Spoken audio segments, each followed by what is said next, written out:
அதிமுக எழுச்சி பயணத்தில் அதிமுக பொதுச் செயலாளர் எடப்பாடி பழனிசாமி தற்போது உரையாற்றி வருகிறார். அந்த காட்சிகளை பார்க்கலாம். தேர்வு எழுத முடியாத ஒரு சூழ்நிலை ஏற்பட்டிருக்குது. முழுமையா தேர்வு எழுத முடியல. ஏன்னா சிலபஸ் இருந்துதான் ஒவ்வொரு முறையும் குரூப் 4 தேர்வுக்கு வினாத்தாள் எடுத்து அந்த கேள்வி கேட்பாங்க. ஆனா இந்த முறை அப்படி அல்ல.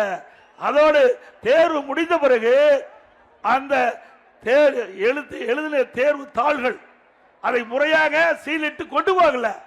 அதுல குளறுபடி. ஆக இப்படிப்பட்ட குளறுபடியான தேர்தலை ரத்து செய்து மீண்டும் டிஎன்பிசி தேர்தல் குரூப் 4 மறு தேர்தல் நடத்தப்பட வேண்டும் இந்த அரசு. அப்படி நடத்தாமல் இதையே வைத்துக் கொண்டு நீங்கள் தேர்ச்சி பெற்றவர்கள் அறிவித்தால் அதிமுக அரசு வந்த பிறகு அது ரத்து செய்யப்படும் என்பதை இந்த நேரத்தில் தெரிவிச்சுக்கிறேன். அதே போல ஸ்டாலின் பேசுகிறார், அனைத்து இந்திய அண்ணா திராவிட முன்னேற்ற கழக ஆட்சியில் ஒண்ணுமே செய்யலன்னு. நீ படிச்சு பார்த்தா தானே தெரியும், எதையுமே பார்க்கறது இல்ல.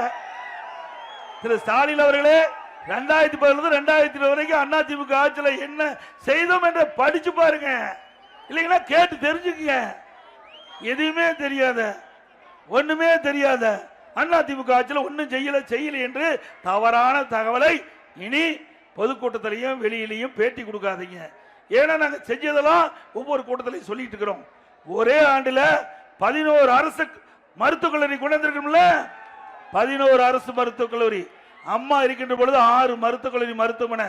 ஆக 2011 2021 வரைக்கும் அனைத்து இந்திய அண்ணா திராவிட முன்னேற்ற கழக ஆட்சியில் 21 அரசு மருத்துவக் கல்லூரி மருத்துவமனை கொண்டு வந்து இந்தியாவிலேயே வரலாற்று சாதனை படைச்சிருக்கிறோம். திரு ஸ்டாலின் ஆட்சிக்கு வந்து 50 மாசத்துல ஒரு அரசு மருத்துவக் கல்லூரி கூட கொண்டாட முடியல. நீங்க எங்களை பத்தி பேசலாமா? உங்களுக்கு யோகி இருக்குதா? அது மட்டும் இல்ல, கலை மற்றும் அறிவியல் கல்லூரி. ஏன்னா ஏழை எளிய நடுத்தர மக்கள் குறைந்த கட்டணத்தில் உயர்கல்வி படிக்க வேணும். 67 கலை மற்றும் அறிவியல் கல்லூரி கொண்டாந்துருக்கிறோம். 67 கலை மற்றும் அறிவியல் கல்லூரி 2011 2021 வரைக்கும் 10 ஆண்டு காலத்தில் அதிமுக ஆட்சியில் இந்த கல்லூரியை கொண்டு வந்து ஏழை எளிய மக்கள் குறைந்த கட்டணத்தில் உயர்கல்வி படிக்கக்கூடிய சூழ்நிலையை உருவாக்கி தந்த அரசாங்கம் அதிமுக அரசாங்கம். 21 பாலிடெக்னிக் கல்லூரி.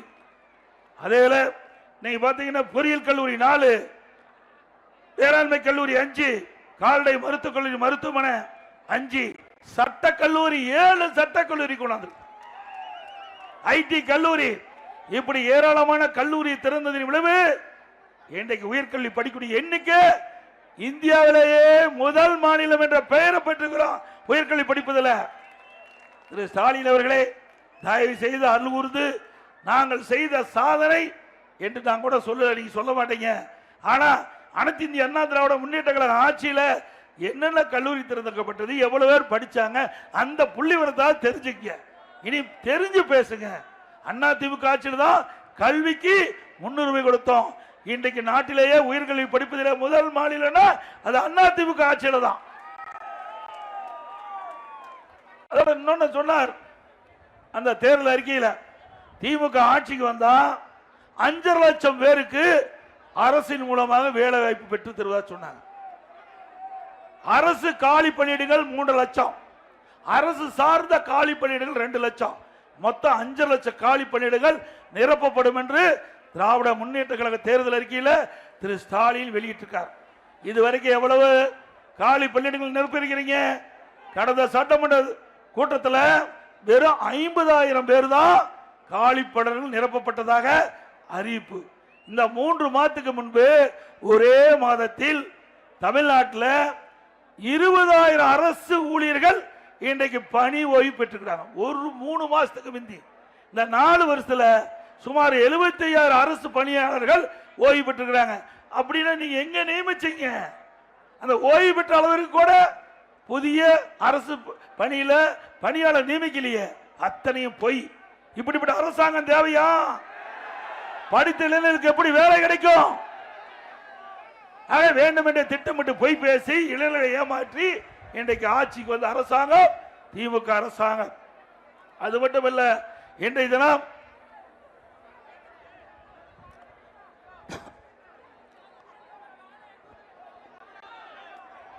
இன்றைக்கு கிராமத்திலிருந்து நகரம் வரை அரசு பள்ளி இருக்குது. இந்த அரசு பள்ளியில நம்ம நடுத்தர குடும்பம், விவசாயிகள், ஏழை விவசாயிகள், விவசாய தொழிலாளி, ஏழை தொழிலாளி தான் இன்றைக்கு படிக்கிறாங்க.